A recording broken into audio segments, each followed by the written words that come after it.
গলায় যে গামছাটা আছে, মাথাতে যে গামছাটা রোদ থেকে আড়াল করার জন্য মাথায় দিয়ে রেখেছেন, ঘাম মোছার জন্য গলায় দিয়ে রেখেছেন, গামছাটা কোমরে বাঁধুন। পার্টির প্রতি ভরসা রাখুন আর নিজের দমের প্রতি আত্মবিশ্বাস রাখুন আর বুথের লাইনে দাঁড়ান। বিষ্ণুপুরে কোন ছাগলের 3 নম্বর বাচ্চার হিম্মত নেই শীতল কৈবর্তকে হারিয়ে দেবে। বিষ্ণুপুরের কোনো 3 নম্বর ছাগলের বাচ্চার হিম্মত নেই শীতল কৈবর্তকে হারিয়ে দেবে, মন্তব্য মীনাক্ষী মুখার্জির। এবার লোকসভা ভোটে প্রচারে অধিকাংশ রাজনৈতিক দলের নেতা নেতৃত্ব থেকে প্রার্থীদের মুখে অকথা কুকথার ফুলঝুরি ছুটেছে। এই কিছুদিন আগেই ওই বিষ্ণুপুর লোকসভায় দাঁড়িয়ে বিজেপি নেতা তথা রাজ্যের বিরোধী দলনেতা শুভেন্দু অধিকারী মহিলাদের শুয়োরের বাচ্চা বলে গালাগাল দিয়েছিলেন। আজ সিপিএম প্রার্থী শীতল চন্দ্র কৈবর্ত জয়পুর ব্লকের হেতিয়া বাজার সংলগ্ন এলাকায় বক্তব্য রাখতে গিয়ে বিরোধী প্রার্থীদের নাম না উল্লেখ করে বলেন, কোনো ছাগলের বাচ্চার হিম্মত নেই যে তাকে হারিয়ে দেবে।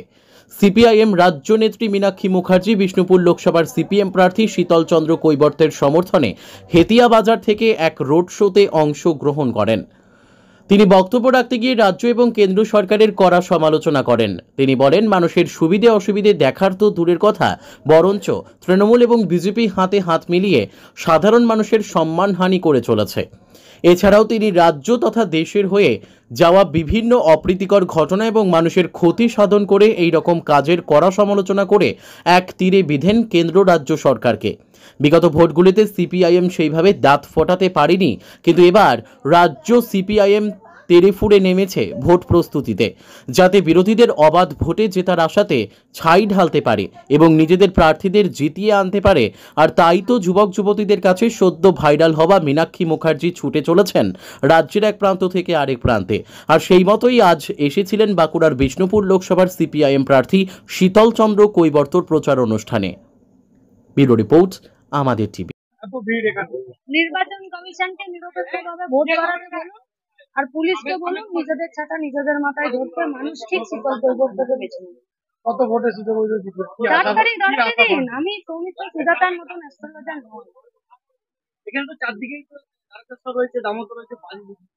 প্রশাসন তো দেখতে তো প্রশাসনের করার অর্ডার নেই, তাই প্রশাসন করছে না। প্রশ্ন করতে হবে রাজ্যের পুলিশ মন্ত্রী মমতা ব্যানার্জি।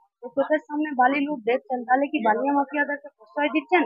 আর এই পয়সা যাচ্ছে কোথায়? যারা লুট করে তারা তো ট্যাক্স দেয় না, তাহলে যে টাকা মানুষের প্রয়োজনে লাগাচ্ছিল সেই পয়সা দিয়ে কি তাহলে ভোট লুট করছেন আর গুন্ডাদেরকে পুষছেন?